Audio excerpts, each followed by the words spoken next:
Congratulations! You are now officially husband and wife. Bati ng abogado na Ninong Levi na siyang nagpakasal sa kanila. Thanks, Ninong. Sagot ng binata rito at siya na may matamis namang umiti. Hinawakan ni Levi ang magkabilang pisngi niya at ginawaran siya ng halik. You are now Catalea Valkyrie Johnson Stanford. Yeah, thank you, my dear secret husband. Tugon niya. Kontento na siya. At di nahihiling pa ng masigit pa. Anyways, advantage na rin sa kanya sa sekretong kasana na yon. Walang sino man ang makakalam na mag-asawa sila, therefore, Levi will be safe lalo na siyang isang assassin. Oo nga naman, ba't ngayon lang yun nag-sink in sa kanya? Isa pa, hindi siya mahirapan kapag pupunta siya sa ibang bansa kung sakaling may mission siya. Makakatamas lang mo siya sa asawa dahil hindi naman sila magsasama sa isang bubong. So, mag-honeymoon na tayo? Tara na? Bulong niya sa tenga ng asawa na kinapula ng mukha nito. Pwedeng kumain na muna tayo? Hindi kasi ako nakapag-almusal. Sige. Tara, may alam akong napakasarap na kainan. Sambit niya. Sumunod lang ang binata sa kanyang likuran. Iba pang mga tauhan nila ay nakasunod lendang lang sa kanila. Kumbaga parang buntot ang mga to, na kunasan si Levi nandun din ang mga anino na nakasubaybay dito. Sina Franz din at ang mga tauhan nito nakasunod din. So, baby, nasaan ang restaurant na sinabi mo? Tanong ni Levi dahil sa tapat ng boulevard sila pumarada. Can't you see it? Ninuso niyang labi sa mga payon-payon na nakalinya sa harapan ng boulevard. Pero baby, street foods yung mga payong. Are you sure yan ang lunch natin? Malinis ba dyan? Baby, masyado ka namang maarte. Rich kid ka talaga. Siyempre, malinis at masarap yan, no? Ano ngayon kung street foods yan? Iyo nga kinakain mo, kahit walang hugas, 'di ba? Natatawa niyang sabi sa asawa. Such a bad mouth, Catalea. Anito. Totoo naman sinabi ko, no? Kakain ka ba ng street foods o hindi? Teka. Pautal na sambit ng lalaki. Kung ayaw mo, okay lang naman. Basta ha, huwag mo rin kainin ng kwek-kwek ko mamaya. At di ko rin lalawain yung tempura mo. Maangas niyang sambit. Teka lang, ito na nga bumababa na nga Anas nito na mabilis binuksan ang pinto at bumaba na sa kotse. Nakangiti naman siyang nakasunod dito. Try this, kwek-kwek ang tawag dito. Kumuha siya na isang stick at sinubo yun kay Levi. Masarap naman pala, anito. See? Ikaw lang naman ang ignorante baby Aniya. Diba, amazing ang reception natin? Sa tabing dagat at may patusok-tusok pa sa mga street foods. Mamaya baby, ako naman tusukin mo, ha? Kinindutan pa niya ang binata. Tawang-tawa naman si Manong na nagbebenta ng kwek-kwek. Nakakadalawang tuhog na si Levi at napakahot nitong tingnan habang tinutusok ang kwek-kwek at sinasawsaw nito sa sauce. So hot! Naibulalas niya nang sinubo nito ang 3 piraso na nakainirang kwek-kwek sa stick. Ano? Takang tanong nito. Ang sabi ko ang hot ng sauce. Manong ang dami namang sili? Baling niya sa kinakain niya. Dumako ang paningin niya sa isang taong nakaitim na jacket, nakatingin sa kanila ni Levi. Nakasuot ng cap at nakaitim na shades. Nakita niya ang kanyang mga tauhan sa paligid at sinin niya sa mga ito na bantayan si Levi. Baby, just wait here, okay? Mabilis siyang tumakbo papalapit sa taong kanina pa nagmamasid sa kanila. Nakita niya ang kanyang mga tauhan na inalalayang pumasok si Levi sa kotse. Napamura siya na makitang tumatakbo palayo ang taong hinahabol niya. Sumakay ito sa isang motor at mabilis na pinaharurot yon palayo. Ngunit she is determined to chase it kaya't tinutukan niya ng baril ang isang motorista at minaneho niya ang rider nito. Naabutan niya ang taong bumaba at pumunta sa isang sari-sari store. Don't move! Ani at pasikretong tinutukan to ng baril mula sa likuran.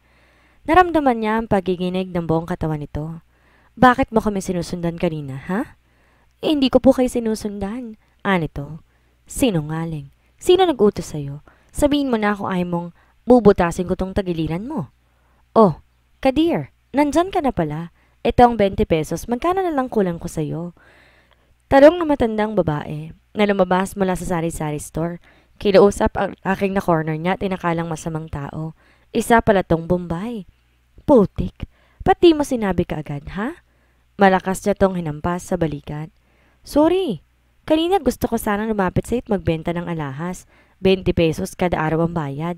Nakita ko kasi ang ganda ng forma ninyo ng lalaking kasama mo Nalinti ka na. Ah, ganun ba? Pasensya na, akala ko kasi terorista ka eh.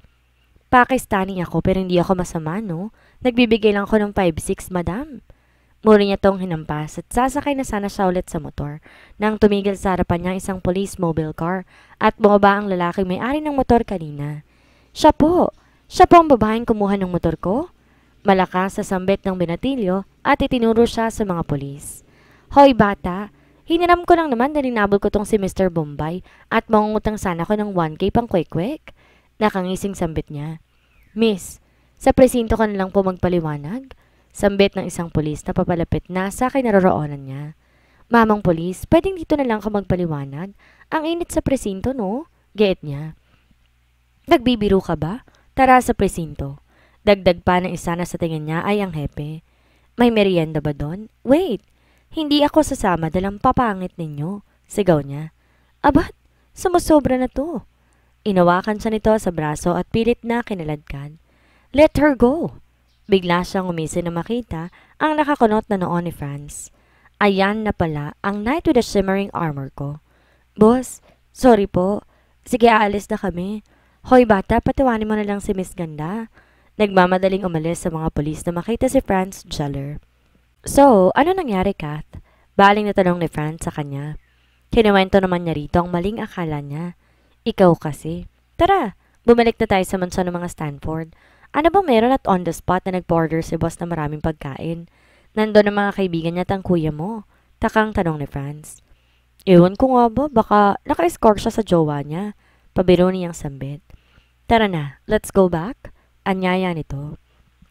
Nakamotor ka lang? Ikaw naman ayoko mabangga mga breast ko sa likod mo, no? Tawang-tawa siya dahil biglang umisi si Franz. Ikaw na talaga ang pinakawalang hiyang babae na nakilala ko. Sige na nga. Kapag bumangga ang dibdib ko sa likod mo, hahawakan ko rin ang alaga mo para patas ang laban, okay? Biro niya rito. Baliw ka talaga. Kapag hawakan mo to, sigurado mababangga tayo. Natatawang sambit ni Franz. Binuhay nitong makina ng motor at nang nakaangkas na siya, iniharang niya ang kanyang dalawang braso sa pagitan ng dibdib niya at likod ng binata. Mahirap na't baka ma-inlove ka talaga sa akin kapag nadama mo ang malakit umalog kong kayamanan. Umiling na lang ang binata sa kalokohan ni Catalea. Kung susundin niya ang kanyang damdamin, kanina pa niya to hinalikan para matahimik ng napakaingin tong bunganga. At kapag nahawakan mo rin ang alaga ko, baka bukas pagising mo isa ka ng jeller? Biro niya sa dalaga na naging dahilan para malakas itong humalakak sa likuran niya. No wonder, Franz. Tatak jeller ka nga talaga. Third POV. Wow! Ang daming foods! Anya na makarating na sila sa loob ng Stanford Mansion. Nandun na naman ang Kuya Josh Klein niya at ang mga barkada nito na masaya nakikipagkwentuhan kay Levi. Kat, kumain na kayo ni Franz?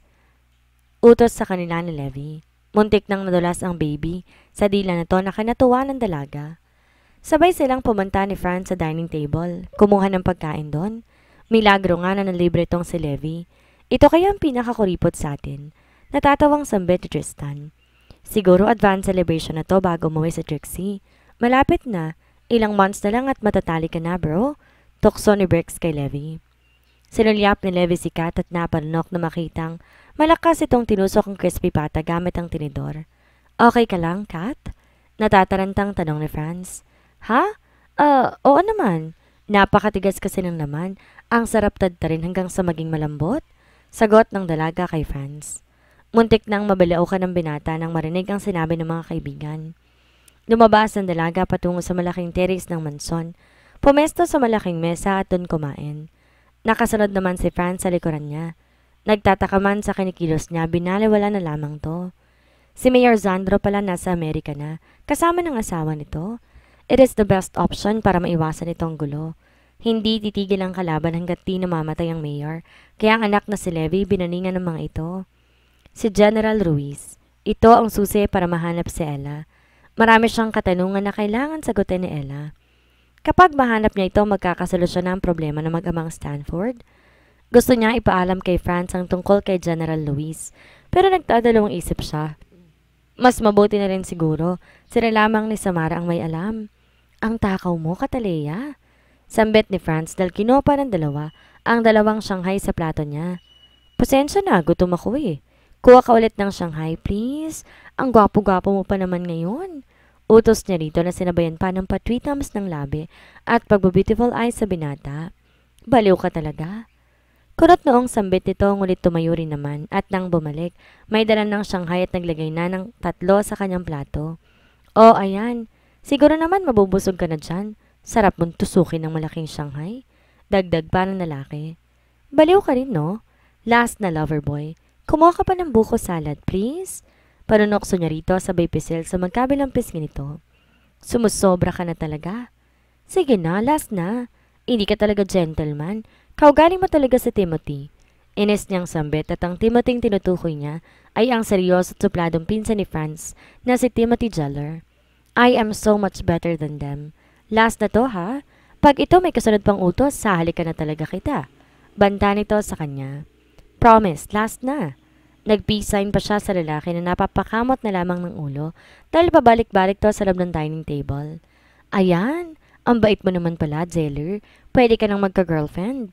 I am just testing your patience lang naman, kaya mabuti na lamang at sumunod ka.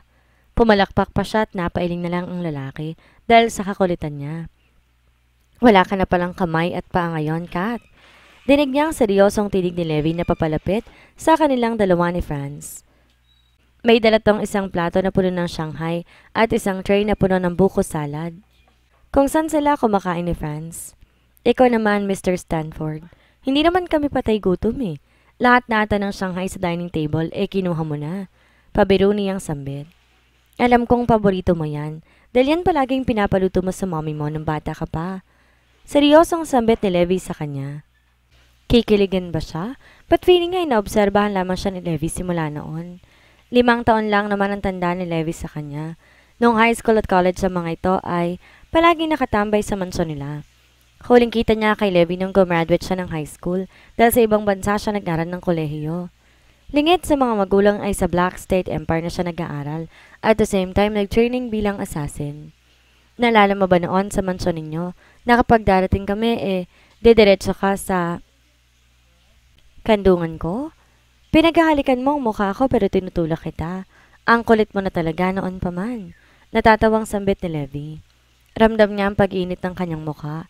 She knows well that she is really blushing. Boss, excuse me lang, kukuha muna ako ng tubig. Sambit ni Franz sabay tayo at muling pumasok sa loob. Tumabi si Levi sa kanya, tinawakan ng kamay niya. Kath, naalala mo pa ba yon? Hindi mo na talaga ako tinigilan hanggang sa bumalik ka galing States. You keep on ruining my life and I hated you for that. Dahil palagi nilang akong binibreak ng mga nagiging girlfriend ko dahil sa'yo. Mahaba nitong salaysay. You see? Noon pa man, crush na kita. Kahit nung bata pa ako, kaya nagpapapansin ako lagi. Ang landi ko na talaga kahit ang bata ko pa, no? Sabi ko kasi sa sarili ko noon na ikaw magiging asawa ko in the future. Kaya tingnan mo ngayon. Wish granted, di ba? Kaya lang, sekreto nga lang. Pero okay na rin. Sagot niya. Tumahimik saglit si Levi. Listen, ikaw ba walang nararamdaman sa akin nung bata pa tayo? Hindi ka ba affected sa mga kalandian ko at pagpapakit ko? Tanong niya. Sa totoo lang, baby, I see you as my little sister.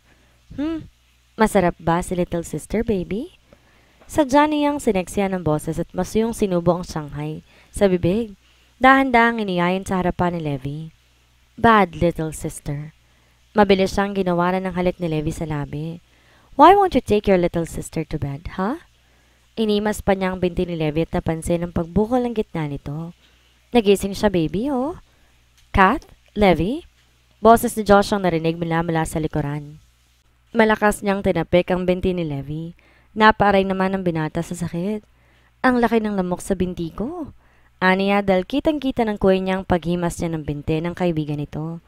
Lihim na lamang niyang kinindutan si Levi para sakyan nito ang trip niya. Nakita niya nakasunod sa likuran nito si Franz. The group agreed, bro. Tuloy ang clubbing natin mamaya. Sambit ng kuya niya kay Levi. Noon tayo sa The Bar of Gods. Maraming sexy babes doon. Wala naman si Trixie kahit single ka ngayon. Sige. Tipid na sagot ni Levi. Ang kuya Josh claim talaga niya ang bad influence sa magkakaibigan. Ito ang pinaka-playboy na walang pakialam sa nararamdaman ng mga babae. Kung di lang niya to kapatid, matagal na tong nakatikim sa kanya. Sana nga may babaeng darating sa buhay nito na magtuturo ng mapait na leksyon sa buhay nito. Hay nako, kuya. Sana walang mambubuntis na babae sa'yo dahil sigurado akong magiging kawawa ka lang. Aniya, wag mo akong sermonan, Kataleya, ha? Sinabi ko lang naman. Di naman ako nermon dahil di naman ako pare. Duh! Aniya rito. Kaya palagi nangongomensin sa'yo si daddy. Anito na totoo naman dahil pinapatulan talaga niya ang daddy niya. Kaya wala to nagagawa kung pupunta man siya sa ibang bansa at mawawala na ilang araw. Ang Kuya Josh lang niya nakokontrol ang daddy niya. Sa kaninang dalawa, medyo good boy pa ang kuya niya at siya naman ang pasaway. Pero kahit hindi siya takot sa daddy niya, nirerespeto pa rin niya ito. Alas 9 ng gabi, nang dumating sila sa Bar of Gods. Pili at mga VIP lamang nakakapasok doon. Kung wala kang G-card, hindi ka papapasukin sa loob. This club is owned by millionaires and the customers are all prominent people. Silang dalawa ni Franz nakaupo sa ibang mesa kung saan mababantayan lamang nila si Levi. Ang iba pang tauhan nila nakakalat na rin. You want some wine? Tanong ni Franz sa kanya. Hindi na. Pass muna ako dyan, ikaw na lang. Aniya rito. Ang pinakamababang presyo ng alak sa bar na to nagkakalaga ng 5,000 pesos. Sa isang lagok lang, mamumulubi ka na talaga. Franz ordered 2 glasses of wine. Dahan-dahan itong iniinom ang wine para daw hindi maubos kaagad. Natatawa siya sa binata dahil tinitipid nitong alak. Ikaw, Kath, ba't wala ka pang boyfriend hanggang ngayon? Tanong nito sa kanya. Alam mo na, hindi pa kasi sinisilang ang lalaki para sa akin. Biro niya rito. How about you? Bakit wala ka pang girlfriend? Tanong din niya. Ayoko kasi yung hinahabol ako. Anito. Sinong gusto mo? Yung ikaw naghahabol? Maybe. Kaya ba napakasuplado mo, ha? Dahil gusto mo lang hahabulin kita? Pamimiloso po nito. Asshole. Hindi kita type jeller, no? Yung face mo sobrang lapad niyan. Pwede nang gawing taniman ng mais. Yung noo mo pwede na magtayo ng airport dahil perfect para sa landing spot. Pambubuli niya rito. Ginugon time lamang niya ang binata para tumigil na to sa pagpapalipad hangin sa kanya. Sa totoo lang naman napaka-perfect ng mukha nito. He is truly a jeller. Aray, ikaw ang kauna-unahang babae na nagsabi sa akin yan.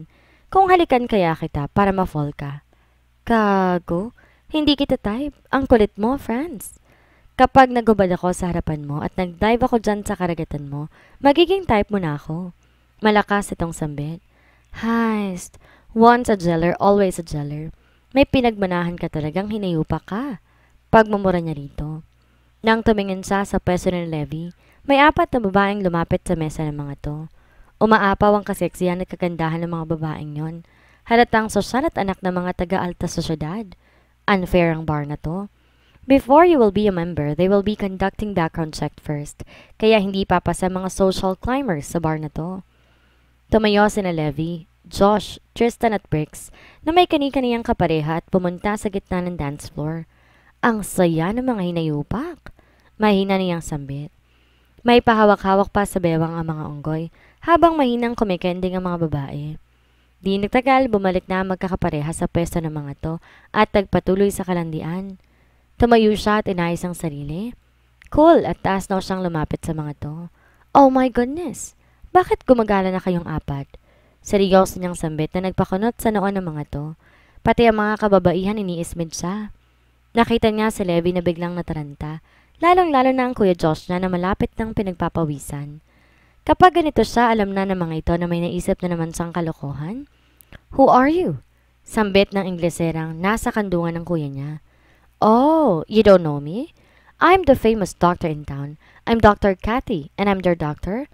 Last week, positive ang 4 na yan sa HIV. Kung di nyo alam kung ano ang HIV, AIDS, in short, mga ining. Boys, iniinom nyo pa rin bang medicines ninyo? Ingat-ingat ha, para di kayo mahawaan ng iba. O sige mga miss, good luck na lang ha. Mahaba niyang salaysay. Hey, are you telling the truth? Tanong ng isang mestisang babae. Oh, ano palang picture na to? Pinakita niya ang litrato nilang 5. Nasama-sama sila pareho sa isang parting yon noon pa. Oh, may gagawin pa pala kami. Natatarantang tumayo ang isa. Tila nang didiri sa mga lalaking kasama nito. Yeah, may nag-invite pala sa amin sa kabilang bar. Sambit ng isang babae na tila Barbie dalang mukha. Yeah, we gotta go. Nice meeting you. Kulang lang tumakbo ang mga to para makalayo lamang sa kanila. Damn you, Catalea Valkyrie. Sana pala hindi ka na lang sumama. Magdadala ka lang ng malas sa buhay ko. Nakangisi siyang tumalikod sa kuya niya at nag-F sign pa sa mga ito bago mawalik kay Franz na inosente sa naganap kanina.